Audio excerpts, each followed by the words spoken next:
E, Carol, há pouco a Karen Lemos nos trouxe aqui a repercussão internacional e destacou que vários veículos de imprensa trouxeram uma preocupação com novas sanções por parte dos Estados Unidos ao Brasil após a condenação. O nosso produtor Wender Starles apurou aqui com o influenciador Paulo Figueiredo, que é aliado de Eduardo Bolsonaro, está lá nos Estados Unidos com ele, e afirmou à CBN que eles estão repassando ao governo americano em tempo real os principais highlights do julgamento do ex-presidente Jair Bolsonaro e mais 7 réus.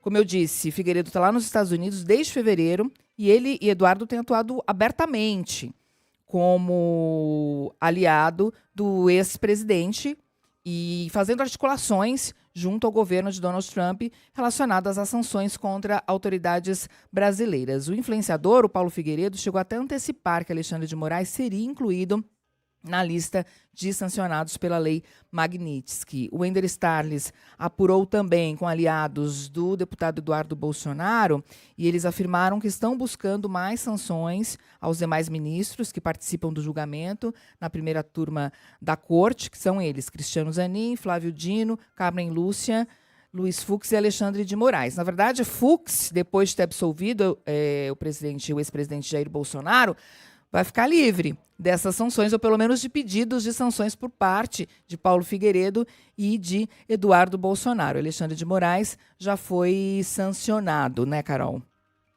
Pois é, e antes do início desse quinto dia do julgamento, o deputado Eduardo Bolsonaro usou a conta que tem no X para exaltar o ministro Luiz Fux e criticar duramente os ministros Alexandre de Moraes e Flávio Dino. Em um dos textos publicados, ele descreve Moraes como um criminoso vestido de toga.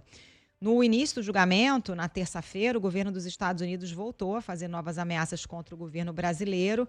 A gente deu bastante destaque a isso aqui no noticiário, né, Débora? A porta-voz da Casa Branca, a Caroline Leavitt, disse no início da semana que os Estados Unidos não descartavam o uso de meios econômicos e até militares diante de uma eventual condenação do ex-presidente Jair Bolsonaro por tentativa de golpe de Estado.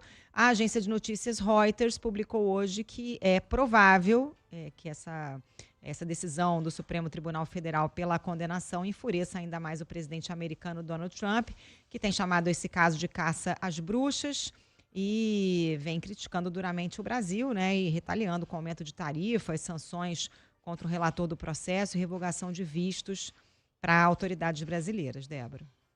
Pois é, Carol, e a gente falava há pouco sobre a dosimetria. Essa discussão vai começar após a finalização dos votos, proclamação do resultado. A gente ainda não sabe se essa discussão começa hoje ou se vai ser deixada para amanhã, para a sessão de amanhã. Mas a primeira etapa da dosimetria, conforme a apuração também da nossa colega Nandédia Calado, é a fixação da pena base. É a pena que consta na tipificação do crime. Por exemplo, a abolição violenta do Estado Democrático de Direito, tipificada no artigo 359-L do Código Penal, tem uma pena de reclusão de 4 a 8 anos.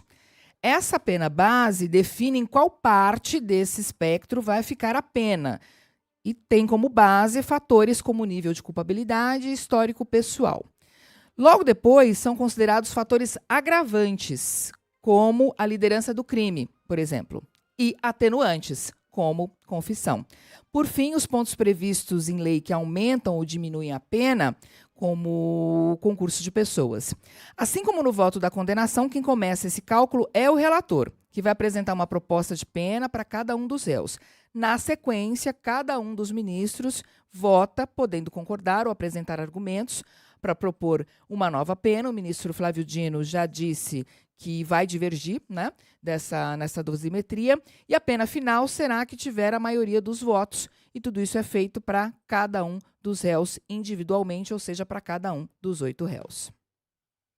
Débora, a gente estava falando aqui da repercussão nos Estados Unidos, né, com aquela apuração do Wender Starles com Paulo Figueiredo e Eduardo Bolsonaro. O Clauson Dutra também tem informações sobre isso, reação do presidente americano, né, Clauson? Exato, o presidente dos Estados Unidos, Donald Trump, disse agora há pouco estar muito insatisfeito e surpreso com a condenação de Jair Bolsonaro. As informações foram divulgadas pela agência Reuters. Trump foi questionado sobre a condenação enquanto estava embarcando para Nova York, onde deve acompanhar um jogo de beisebol. O presidente americano fez uma comparação com ele mesmo. Trump disse que Bolsonaro foi um bom presidente. e demonstrou surpresa pela condenação. Trump também afirmou que o episódio é muito parecido com o que tentaram fazer com ele e não conseguiram. A gente lembra que Trump foi condenado no ano passado em 34 acusações de fraude contábil por ocultar pagamentos que foram destinados para comprar o silêncio de uma atriz por causa de um caso extraconjugal. Mas a sentença do caso foi abrandada por causa da vitória de Trump nas eleições presidenciais. O republicano já chamou o caso de caça às bruxas e criticou duramente o Brasil com aumentos de tarifas e sanções contra o ministro Alexandre de Moraes e outros juízes do STF. Meninas.